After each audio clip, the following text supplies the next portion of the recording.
Breaking news చూస్తున్నారు. BJP Telugu Desam మధ్య పొత్తు ఖరారైంది. బీజేపీకి 5 లోక్సభ 9 అసెంబ్లీ సీట్లు ఖరారైనట్టుగా తెలుస్తోంది.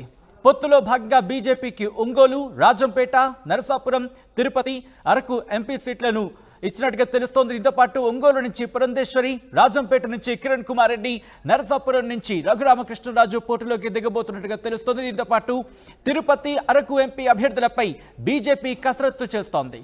9 అసెంబ్లీ సీట్లు కూడా ఖరారు కావడంతో గెలుపు గుర్రాలపై వేట మొదలుపెట్టినట్టుగా తెలుస్తోంది.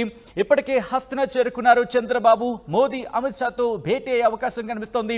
మరి కాసేపట్లో మోదీ అమిత్ షాలతో భేటీ కాబోతున్నట్టుగా తెలుస్తోంది. చంద్రబాబు భేటీ అయిన తర్వాత పూర్తి స్థాయిలో క్లారిటీ రాబోతోంది. తిరుపతి, అరకుకు సంబంధించి కూడా క్లారిటీ వచ్చే అవకాశం ఉంది. దీంతో పాటు 9 అసెంబ్లీ స్థానాలకు సంబంధించి కూడా క్యాండిడేట్ల అంశంలో పూర్తి స్థాయిలో క్లారిటీ వచ్చే అవకాశం ఉంది. ఇంతకీ ఏ టైంలో చంద్రబాబు మోదీని అలాగే అమిత్ షాని కలవబోతున్నారు, ఎటువంటి కీలక పరిణామం చోటు చేసుకోబోతుంది, ఇంకా ఎటువంటి అంశాలు క్లారిటీ వచ్చే అవకాశం ఉంది. ఆర్టీవీ ఎప్పుడో చెప్పింది, అందరికన్నా ముందుగా, అందరికన్నా వేగంగా, అందరికన్నా ఖచ్చితత్వంతో మీకు సమాచారాన్ని మీ ముందుంచే ప్రయత్నం చేస్తుందని చెప్పి దానిలో భాగంగానే ఈరోజు మీరు చూస్తున్నారు బీజేపీ టీడీపీ పొత్తు ఖరారుకు సంబంధించిన ఆ బ్రేకింగ్ న్యూస్ చూస్తున్నారు మీరు ఆర్టీవీ స్క్రీన్ మీద. బీజేపీకి 5 లోక్సభ 9 అసెంబ్లీ సీట్లు ఖరారైనట్టుగా తెలుస్తోంది. పొత్తులో భాగంగా బీజేపీకి ఒంగోలు, రాజంపేట, నరసాపురం, తిరుపతి అలాగే అరకు సీట్లను కేటాయించినట్టుగా తెలుస్తోంది. ఇక దాంతో పాటు ఆ క్యాండిడేట్స్ విషయం కూడా మీరు చూస్తున్నారు. నరసాపురం అలాగే ఒంగోలు, రాజంపేటకు సంబంధించి ఒంగోలు నుంచి పురంధేశ్వరి, అలాగే రాజంపేట నుంచి కిరణ్ కుమార్ రెడ్డి, నరసాపురం నుంచి రఘురామకృష్ణరాజు పోటీలోకి దిగబోతున్నట్టుగా తెలుస్తోంది. మరి కాసేపట్లో చంద్రబాబు మోదీ అలాగే అమిత్ షాతో భేటీ కాబోతున్నారు.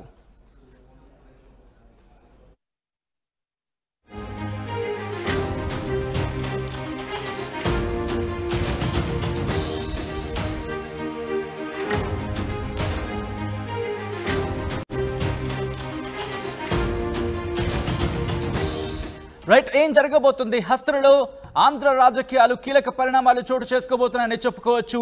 ఈ నేపథ్యంలో మరి కాసేపట్లో చంద్రబాబు ఇటు మోదీతో అలాగే అమిత్ షాతో భేటీ కాబోతున్నట్టుగా తెలుస్తోంది. ఏ సమయానికి భేటీ కాబోతున్నారు, ఎటువంటి కీలక పరిణామాలు చోటు చేసుకోబోతున్నాయి, హస్తినలో ఎటువంటి పరిణామాలు చోటు చేసుకోబోతున్నాయి తెలుసుకునే ప్రయత్నం చేద్దాం. మా ప్రతినిధి రామకృష్ణ అప్డేట్స్ అందించేందుకు ఢిల్లీ నుంచి ఫోన్ లైన్లో అందుబాటులోకి వచ్చారు. అలాగే ఇటు ఆంధ్రాకి సంబంధించి అప్డేట్స్ అందించేందుకు అనిల్ కూడా లైవ్ లో జాయిన్ అవుతున్నారు. ముందుగా రామకృష్ణ దగ్గరికి వెళ్దాం. ఢిల్లీలో ఎటువంటి పరిణామాలు చోటు చేసుకుంటున్నాయో తెలుసుకునే ప్రయత్నం చేద్దాం. ఢిల్లీలో రాజకీయాలు చాలా శరవేగంగా మారుతాయనే చెప్పుకోవాలి. ముఖ్యంగా ఆంధ్ర రాజకీయాలకు సంబంధించి కీలక పరిణామం చోటు చేసుకునే అవకాశం కనిపిస్తుంది. ఒకసారి ఢిల్లీ వెళ్దాం. మా ప్రతినిధి రామకృష్ణ అప్డేట్స్ అందించేందుకు ఫోన్ లైన్లో జాయిన్ అవుతున్నారు. రామకృష్ణ, ఎన్ని గంటలకు మోదీ అమిత్ షాతో భేటీ కాబోతున్నారు చంద్రబాబు? కేంద్ర హోంశాఖ మంత్రి అమిత్ షాతో భేటీ కాబోతున్నారు. మరి ఈ భేటీలో ప్రధానంగా పొత్తు అంశమే చర్చకు వచ్చే అవకాశం అయితే స్పష్టంగా కనిపిస్తుంది. మరి ఏ రకంగా ఉండాలి, హస్తినలో ఎటువంటి పరిణామాలు చోటు చేసుకోబోతున్నాయి తెలుసుకునే ప్రయత్నం చేద్దాం.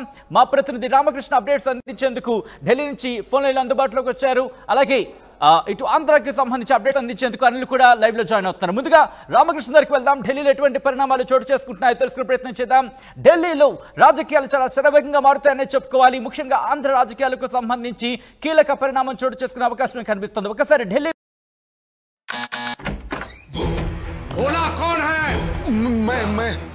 पर हुआ क्या? बिजली का बिल नहीं भरा और पूछता है हुआ क्या? अभी बिल भर, नहीं तो काट डालूंगा लिटिल। जल्दी से ऐप डाउनलोड कर। बिल तो भर दिया था, फिर डर क्यों रहे हो? हाँ, नकली चाकू, नकली बिल। यूपीआई कहता है कोई भी अनजान ऐप डाउनलोड ना करें, अपने पैसे का ख्याल खुद रखें। चलिए, आपको पनवेल नहीं जाना है? पनवेल? हाँ। निकलिए। सिर्फ बोला। ये वीडियो शेयर करो और अपने आसपास के भोले को बचाओ। అనే చెప్పాలి. ఎందుకంటే 2014 ఎన్నికల్లో బీజేపీ, జనసేన, తెలుగుదేశం పార్టీ ఈ 3 పార్టీలు కలిసి కూటమిగా ఎన్నికలకు వెళ్ళాయి, విజయం సాధించాయి. అప్పుడు భాజపా పార్టీ నుంచి 2 అభ్యర్థులు గోకరాజు, గంగరాజు నరసాపురం నుంచి పోటీ చేస్తే విశాఖపట్నం పార్లమెంట్ సెగ్మెంట్ నుంచి కంబంపాటి హరిబాబు అప్పటికే మాజీ ఎమ్మెల్యేగా ఉన్నారు.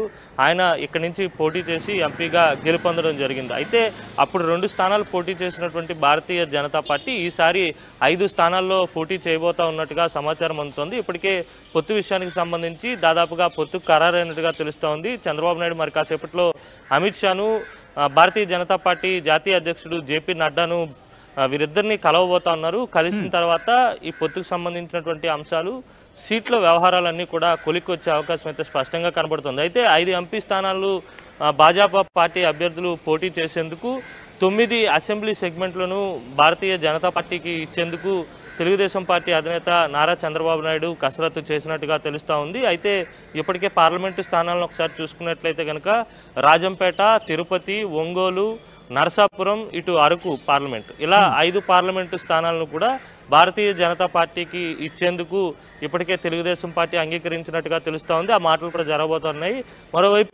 ఒకవైపు పార్లమెంటు స్థానాలు ఇస్తూనే మరోవైపు 9 అసెంబ్లీ సెగ్మెంట్లను భారతీయ జనతా పార్టీ అభ్యర్థుల చేతిలో పెట్టేందుకు ఇప్పటికే కసరత్తు పూర్తయినట్టుగా తెలుస్తుంది. అయితే గెలుపు గుర్రాలకే టికెట్లు ఇచ్చేందుకు పార్టీలు ఆసక్తి చూపించే అవకాశం అయితే స్పష్టంగా కనపడతా ఉంది సచిన్. ఎందుకంటే 3 పార్టీలు 2014 ఎన్నికల్లో జనసేన కూటమిలో ఉన్నప్పటికీ కూడా ప్రత్యక్షంగా పోటీలో లేదు, పోటీకి దూరంగా ఉంది. అయితే ఇప్పుడు 2024 ఎన్నికల్లో జనసేన పార్టీ పోటీ చేయబోతా ఉంది, ఇటు తెలుగుదేశం పార్టీ పోటీ చేయబోతా ఉంది, ఇటు భారతీయ జనతా పార్టీ అభ్యర్థులు కూడా బరిలోకి దిగబోతా ఉన్నటువంటి నేపథ్యంలోనే ఈ సీట్లో పంపకాలు, కసరత్తు అనేది ఏ విధంగా ఉంటుందనేది సర్వత్రా ఒక ఉత్కంఠ నెలకొందని చెప్పాలి. అయితే ఈరోజు సాయంత్రం మరి కాసేపట్లో అమిత్ షాతో భేటీ తర్వాత ఒక క్లారిటీ వచ్చే అవకాశం అయితే కనబడుతుంది. ఇప్పటికే జనసేన, తెలుగుదేశం పార్టీ 2 పార్టీలకు సంబంధించినటువంటి అసెంబ్లీ సీట్లు, పార్లమెంటు సీట్ల పంపకాల విషయంలో ఇప్పటికే పలుమార్లు జనసేన అధినేత పవన్ కళ్యాణ్, టీడీపీ అధినేత చంద్రబాబు భేటీ అయ్యి ఇప్పటికే సుదీర్ఘ కసరత్తు జరుగుతూ ఉన్నటువంటి నేపథ్యంలోనే తెరపైకి బీజేపీతో పొత్తు, అలాగే వారికి కేటాయించేటువంటి సీట్లు రావడంతో ఒక్కసారిగా పొలిటికల్ అటెన్షన్ అయితే ఏపీలో నెలకొందనే చెప్పాలి. ఎందుకంటే భారతీయ జనతా పార్టీ కలిస్తే కనుక 2014 ఫలితాలే రిపీట్ అవుతాయా, లేకపోతే దానికంటే భిన్నంగా ఫలితం ఉంటుందా అనేది రాజకీయ వర్గాల్లో పెద్ద ఎత్తున చర్చ అయితే మాత్రం స్పష్టంగా నడుస్తూ ఉంది. ప్రధానంగా భారతీయ జనతా పార్టీ ఆంధ్రప్రదేశ్ అధ్యక్షురాలుగా ఉన్నటువంటి పురంధేశ్వరి ఒంగోలు ఎంపీ స్థానం నుంచి బరిలోకి దిగుతారనే సమాచారం ఉంది. అలాగే నరసాపురం సిట్టింగ్ ఎంపీగా వైఎస్ఆర్ కాంగ్రెస్ పార్టీ నుంచి ఉన్నారు రఘురామకృష్ణరాజు, ఆయన భాజపా అభ్యర్థిగా రంగంలోకి దిగే అవకాశం ఉంటుందని ఇప్పటికే సంకేతాలు అందుతున్నాయి. మరోవైపు రాజంపేట పార్లమెంట్ సెగ్మెంట్కి సంబంధించి మాజీ ముఖ్యమంత్రి కిరణ్ కుమార్ రెడ్డి అక్కడి నుంచి పార్లమెంట్ సెగ్మెంట్ నుంచి బరిలోకి దిగబోతా ఉన్నారనే సమాచారం అయితే స్పష్టంగా ఉంటుంది. ఇటు తిరుపతికి సంబంధించినటువంటి అంశంలో, అరకు పార్లమెంట్కి సంబంధించినటువంటి అంశంలో అభ్యర్థుల వేట కసరత్తు అయితే మాత్రం ముమ్మరంగా సాగుతూ ఉంది సచిన్. రైట్, ఒక్కసారి ఎందుకంటే తిరుపతి అలాగే అరకుకు సంబంధించి ఆ సందిగ్ధత కొనసాగుతోందనే మాట వినిపిస్తోంది కాబట్టి ముఖ్యంగా అక్కడ శ్రవణ్ కుమార్ పేరు వినిపిస్తుందని చెప్పుకోవాలి. అరకుకి సంబంధించి ఏంటి అక్కడ దాదాపు అక్కడ పేరు కన్ఫర్మ్ అయ్యే అవకాశం ఉందా, లేకపోతే అరకు నుంచి ఎవరు బరిలో ఉండే అవకాశం ఉంది? ఎవరి పేరు వినిపిస్తున్నాయి బీజేపీ నుంచి? మాజీ మంత్రి శ్రవణ్ కుమార్, ఆయన ఇప్పుడు తెలుగుదేశం పార్టీలో కీలక నేతగా ఉన్నారు. అరకు పార్లమెంట్ అధ్యక్షుడిగా కూడా ఉన్నటువంటి నేపథ్యంలోనే ఆయన తెలుగుదేశం పార్టీలో కొనసాగుతున్నారు. ఆ పార్టీ నుంచి ఎంపీ టికెట్ కూడా ఆశిస్తున్నారు. మరోవైపు భారతీయ జనతా పార్టీకి సంబంధించినటువంటి నేత కొత్తపల్లి గీత కూడా బరిలోనే ఉన్నారు. ఎందుకంటే కొత్తపల్లి గీత ప్రస్తుతం భారతీయ జనతా పార్టీలో ఉన్నారు. అరకు క్షేత్రస్థాయి పర్యటనకు పురంధేశ్వరి వెళ్ళినప్పుడు కూడా ఆమెతో పాటు కొత్తపల్లి గీత ఉండి పర్యటన అంతా కూడా గిరిజన ప్రాంతాల్లో పర్యటించారు. అలాగే కొత్తపల్లి గీత 2014 నుంచి 2014లో ఆమె ఎంపీగా అరకు పార్లమెంట్కి ఎంపీగా ఎన్నికయ్యారు. ఉన్నత విద్యావంతురాలుగా ఆమెకు పేరుంది. ఆ తర్వాత తదనంతర రాజకీయ పరిణామాల దృష్ట్యా ఆమె జనజాగృతి అనే పార్టీ కూడా పెట్టడం జరిగింది. ఇప్పుడు ప్రస్తుతం అయితే భారతీయ జనతా పార్టీలో కొనసాగుతున్నారు. అరకు పార్లమెంట్కి సంబంధించి కొత్తపల్లి గీత అయితే మాత్రం స్పష్టంగా పోటీలో ఉన్నారని చెప్పాల్సి ఉంటుంది. తిరుపతికి సంబంధించి గతంలో పోటీ చేసినటువంటి అభ్యర్థులను ఎవరినైనా రంగంలోకి దింపుతారా, లేకపోతే కొత్త మొహాన్ని తెరపైకి తేబోతా ఉన్నారా అనే సందిగ్ధత ఇంకా కొనసాగుతూ ఉంది సచిన్. ఏదేమైనప్పటికీ కూడా ఈరోజు రాత్రి అమిత్ షాతో భేటీ తర్వాత పూర్తి స్థాయి క్లారిటీ వచ్చే అవకాశం అయితే స్పష్టంగా కనపడతా ఉంది. రైట్, అంటే ఇక్కడ తిరుపతి కావచ్చు, అరకు కావచ్చు, ఎందుకు ఈ రెండు విషయాల్లో బీజేపీకి సంబంధించి ఎందుకంత సంగతి అంటే మనం మాట్లాడుకున్నాం. ఒకటి క్యాండిడేట్స్ విషయంలో అంటూ కూడా సో ఎటువంటి అంశాలను పరిశీలిస్తోంది, ఎటువంటి అంశాలు కనుక కన్ఫర్మేషన్ వస్తే అక్కడ క్యాండిడేట్స్ని అనౌన్స్ చేసే పరిస్థితి అనుకోవచ్చు. తిరుపతి అరకు రెండు కూడా. ఈ రెండు స్థానాలకు సంబంధించి ఎందుకంటే గతంలో ఐఏఎస్ ఆఫీసర్స్ పోటీ చేసినటువంటి సందర్భాలు ఉన్నాయి, రిటైర్డ్ అధికారులు పోటీ చేసినటువంటి సందర్భాలు ఉన్నాయి. ఇటు అరకుకు సంబంధించి కూడా ఆ దిశగానే ప్రయత్నాలు జరుగుతున్నాయి. అరకు అసెంబ్లీకి కావచ్చు, పార్లమెంటుకి కావచ్చు, ఖచ్చితంగా ఉన్నత విద్యావంతులు లేకపోతే రిటైర్డ్ ప్రొఫెసర్స్. ఎందుకంటే ఇప్పుడు ఉన్నటువంటి కొత్తపల్లి గీత కూడా ఆమె కూడా ప్రొఫెసర్గా కొనసాగుతూనే రాజకీయాల్లోకి వచ్చారు. అలాగే తిరుపతికి సంబంధించి గతంలో పోటీ చేసినటువంటి అభ్యర్థి కూడా రిటైర్డ్ ఐఏఎస్ అధికారి కాబట్టి ఇలా ఇప్పటికే అభ్యర్థుల వేట అనేది ముమ్మరంగా కొనసాగుతోంది. ఇటు ఏదైతే అరకు పార్లమెంట్ నుంచి కనుక బీజేపీ అభ్యర్థి గెలుపొందితే ఆ చుట్టుపక్కల ఉన్నటువంటి అన్ని నియోజకవర్గాల్లో కూడా పూర్తిగా ఆ ప్రాబల్యం ఉంటుందని భారతీయ జనతా పార్టీ కావచ్చు లేకపోతే ఆ కూటమి భావిస్తూ ఉన్నట్టుగా తెలుస్తోంది. ఇటు తిరుపతికి సంబంధించినటువంటి అంశంలో కూడా అభ్యర్థిని నిలిపేందుకు ఇప్పుడు తెలుగుదేశం పార్టీ నుంచి పెద్దగా ఎవరు పోటీలో లేనప్పటికీ కూడా ఇటు బీజేపీ అభ్యర్థి వస్తే కనుక తిరుపతి పార్లమెంట్ సెగ్మెంట్ పరిధిలో ఉన్నటువంటి అన్ని అసెంబ్లీ నియోజకవర్గాల్లో ఆ ప్రాబల్యం ఉంటుందనే భావన ఇటు కూటమిలో ఉన్నటువంటి మూడు పార్టీల్లో ఉన్నట్టుగా తెలుస్తూ ఉంది. సచిన్, ఇంకా ఇక్కడ అంటే ఇక్కడ ఇంట్రెస్టింగ్గా ఇటు ఒంగోలు కావచ్చు, రాజంపేట, నరసాపురం, తిరుపతి, అరకు ఈ 5 సెగ్మెంట్స్ కూడా ఇటు బీజేపీతో పాటు టీడీపీకి కూడా పట్టున్న ప్రాంతాల కింద చెప్పుకోవాలి. మరి ఇటువంటి ప్రాంతాలు, ఇటువంటి పార్లమెంటు నియోజకవర్గాల్ని వదులుకోవడానికి టీడీపీ అక్కడ బీజేపీకి ఇచ్చినప్పటికీ కూడా ఎటువంటి సపోర్ట్ వచ్చే అవకాశం ఉంటుంది? అక్కడ ఎటువంటి ఈక్వేషన్స్ ఫాలో కావచ్చు తెలుగుదేశం పార్టీకి సంబంధించి?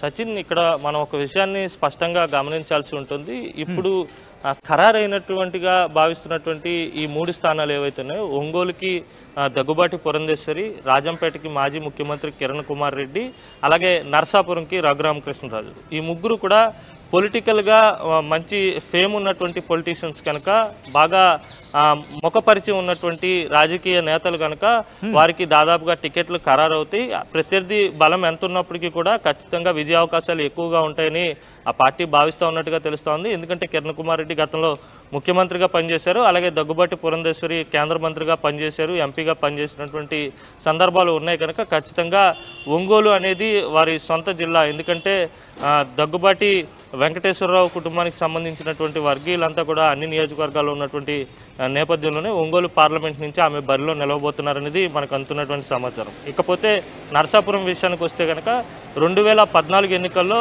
నరసాపురం నుంచి బీజేపీ అభ్యర్థి సీనియర్ రాజకీయ నేత గోకరాజు గంగరాజు బీజేపీ అభ్యర్థిగా బరిలో నిలిచి ఆయన విజయం సాధించారు. ఖచ్చితంగా ఈసారి రఘురామకృష్ణరాజు కూడా గెలిచే అవకాశాలు ఉంటాయన్న నేపథ్యంలోనే భారతీయ జనతా పార్టీ నుంచి ఆయన్ను అభ్యర్థిగా పెట్టాలని కూటమి భావిస్తూ ఉన్నట్టుగా తెలుస్తుంది. ఇలా చూసుకున్నట్లయితే కనుక రాజకీయంగా ఫేస్ వాల్యూ ఉన్నటువంటి లీడర్స్కి ఈ 3 స్థానాలు కట్టబెట్టే అవకాశం అయితే కనపడుతుంది. Sachin, right Anil, thanks for update. So మొత్తంగా అయితే మాత్రం బీజేపీ తెలుగుదేశం మధ్య పొత్తు ఖరారైంది. బీజేపీకి 5 లోక్సభ 9 అసెంబ్లీ సీట్లు ఇచ్చేందుకు పొత్తులో భాగంగా టీడీపీ ఒప్పుకున్నట్టుగా తెలుస్తోంది. పొత్తులో భాగంగా బీజేపీకి ఒంగోలు, రాజంపేట, నరసాపురం, తిరుపతి, అరకు ఎంపీ సీట్లను ఇచ్చినట్టుగా తెలుస్తోంది. ఇక ఒంగోలు నుంచి పురంధేశ్వరిని, రాజంపేట నుంచి కిరణ్ కుమార్ రెడ్డిని, అలాగే నరసాపురం నుంచి రఘురామకృష్ణరాజుని పోటీలోకి దింపబోతోంది పొత్తులో భాగంగా. ఇక అలాగే తిరుపతి, అరకు ఎంపీ అభ్యర్థులపై బీజేపీ కసరత్తు చేస్తోంది. 9 అసెంబ్లీ సీట్లు కూడా ఖరారు కావడంతో గెలుపు గుర్రాలకు సంబంధించి వేట మొదలుపెట్టింది. ఇప్పటికీ హస్తను చేరుకున్నారు చంద్రబాబు. మోదీ అమిత్ షాతో భేటీ కాబోతున్నట్టు తెలుస్తోంది. అవకాశాలు కూడా చాలా ఎక్కువగా ఉన్నట్టు తెలుస్తోంది. ఒకవేళ ఆ భేటీ కూడా పూర్తయిన తర్వాత పూర్తి స్థాయిలో ఇంకా లోక్సభ స్థానాలు పెరుగుతాయా, తగ్గుతాయా, లేకపోతే